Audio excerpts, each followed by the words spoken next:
Today is day 2 of 100 random acts of kindness. Today was also treatment day, my first of this new trial.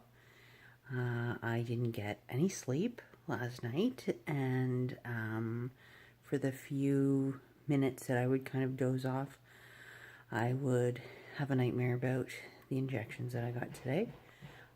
So pretty typical Katie fashion, I would say.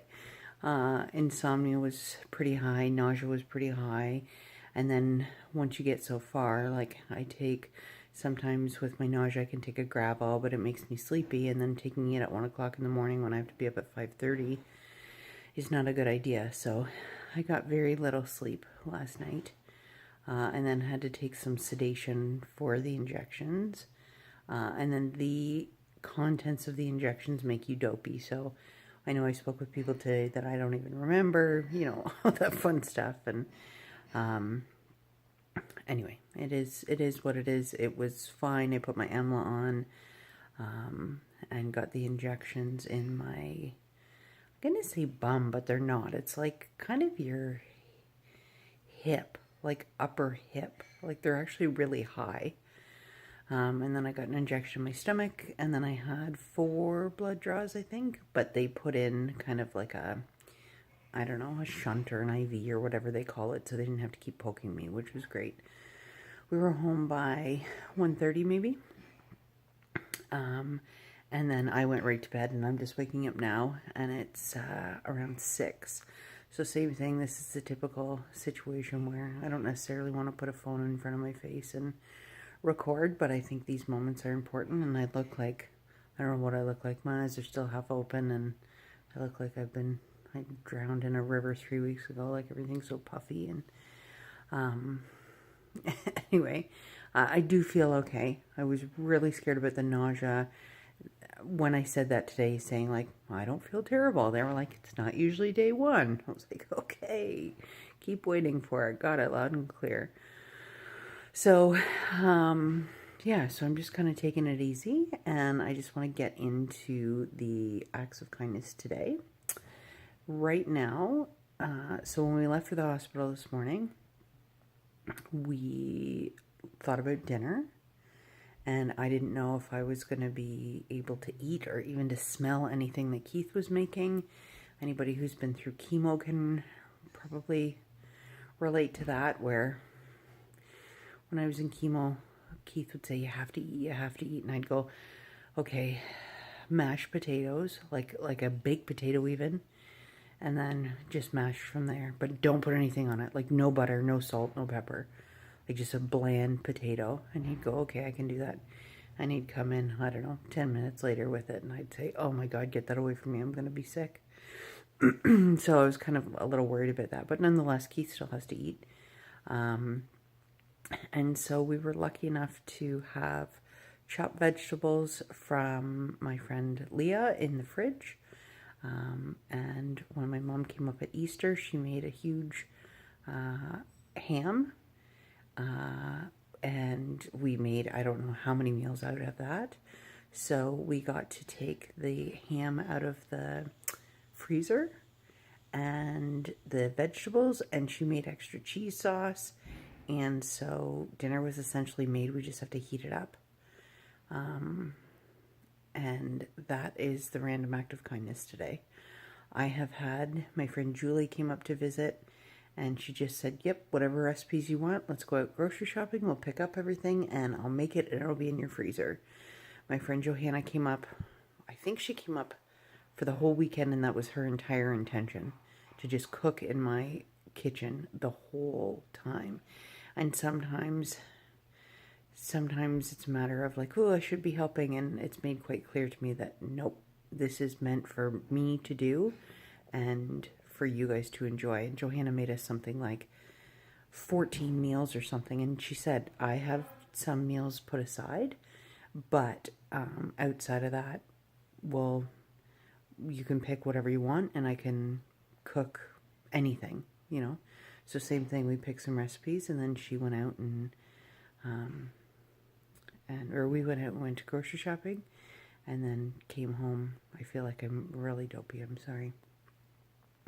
But we came home and she made a whole whack of stuff for her freezer.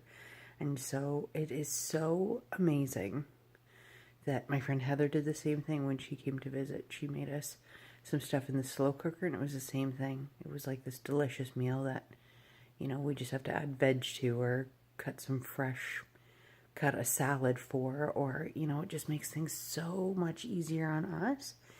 And I know my friend Hannah is bringing some granola from a cookbook called Oh She Glows, and it's this delicious granola. And that would be the other thing that, if you're watching this saying, oh, what can I make for somebody in my life who has cancer, the other handy thing is to make things that are healthy, that can be grabbed out of the freezer to go to the hospital.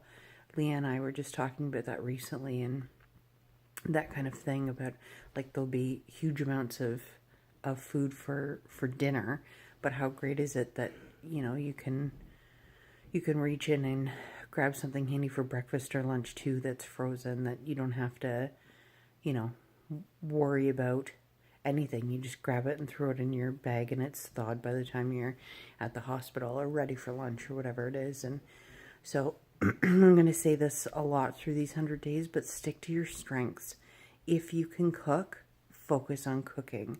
If you don't mind driving, offer to run errands, offer to drive somebody to the hospital. If you are a registered massage therapist, offer a massage. If you can afford to pay an RMT, offer to do that. If you enjoy cleaning, or are a cleaner, or you want to hire somebody to have the person's house cleaned, that kind of thing, like, stick to your strengths.